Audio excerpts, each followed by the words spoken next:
Hello everyone, my name is Akash Tripathi. I am from TTC. तो आज हम रिफ्लेक्शन ऑफ लाइट का एक्सपेरिमेंट करने वाले हैं। तो जैसा आप सभी को पता है कि रिफ्लेक्शन ऑफ लाइट के दो रूल्स होते हैं, the incident ray, the normal ray and the reflected ray, all lie in the same place. और सेकंड रूल है the incident ray, the incident of the angle of incidence is always equal to angle of reflection. So let's check it. So जैसा कि आप देख सकते हैं, ये incident ray है और जो इसमें रिफ्लेक्ट होकर जा रही है वो रिफ्लेक्टेड रे है। और जो द नॉर्मल रे होती है वो इमेजिनरी लाइन होती है, जो कि हमको खुद इमेजिन करना पड़ता है, जो कि एकदम परपेंडिकुलर होती है सरफेस से। So thanks. Hello everyone and my name is Aska Singh and I am a student of Triangle Tuition Classes. So guys, आज हम लोग पढ़ने वाले हैं लॉज ऑफ रिफ्लेक्शन। सो जब कोई भी बीम ऑफ लाइट एक स्मूथ सरफेस पे पड़ती है, सो वो सरफेस उस लाइट को रिफ्लेक्ट करती है। And the first law states that the incident ray, normal ray and the reflected ray lies on the same plane. And the second law is the angle of reflection is equal to angle of incidence. So let's see it. So guys, जैसा कि आप देख सकते हैं, ये जो रे जो डायरेक्ट सोर्स से मिरर पे पड़ रही है उसे इंसिडेंट रे कहते हैं एंड रे जो रिफ्लेक्ट हो रही है उसे रिफ्लेक्टेड रे कहते हैं। इसके बीच में एक इमेजिनरी लाइन होती है जो परपेंडिकुलर होती है सरफेस से, जिसको हम नॉर्मल रे बोलते हैं। सो हम फर्स्ट लॉ को देख सकते हैं कि तीनों लाइन एक सेम प्लेन पे पड़ रही है, सेम पॉइंट पे। And for the second law, normal ray की मदद से हम angle of incidence and angle of reflection को हम मेजर करते हैं, that is always equal to one another. Thank you guys.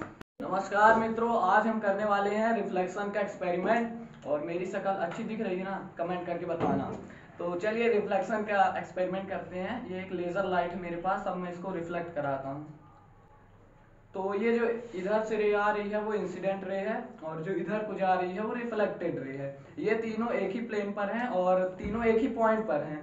और दूसरा लॉ ये कहता है रिफ्लेक्शन का कि एंगल ऑफ इंसिडेंस और एंगल ऑफ रिफ्लेक्शन सेम होता है।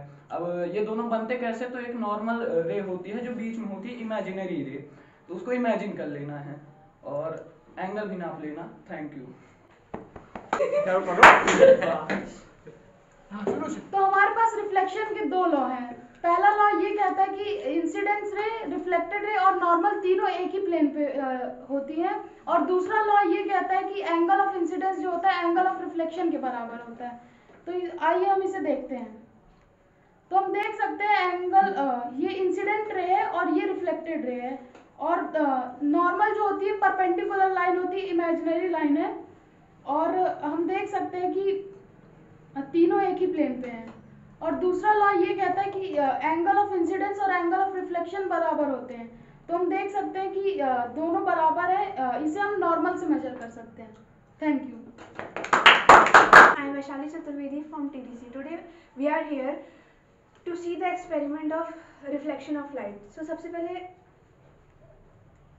जो पहला लॉ जो स्टेट करता है वो जो इंसिडेंट रे होती है और रिफ्लेक्टेड और नॉर्मल रे, वो तीनों सेम पॉइंट पे, सेम प्लेन पे पॉइंट करती है, जैसे कि आप देख सकते हैं। और जो एंगल ऑफ इंसिडेंस होता है और एंगल ऑफ रिफ्लेक्शन, वो दोनों सेम होते हैं, जिसे हम नॉर्मल के थ्रू मेजर कर सकते हैं। Thank you. Hello everyone, my name is Abhay Upadhyay. I am from TTC. Today we are going to do an experiment to show laws of reflection of light. So there are two laws of reflection of light. First is the incident ray, the reflected ray and the normal to the point of interface all lie on the same plane. So this is the incidence ray, this ray is the reflected ray and the normal is an imaginary ray which is perpendicular to the plane surface. And the second law states that the angle of incidence is always equal to the angle of reflection. So the angle of incidence and the angle of reflection are measured by the normal ray, which is an imaginary ray. Thank you.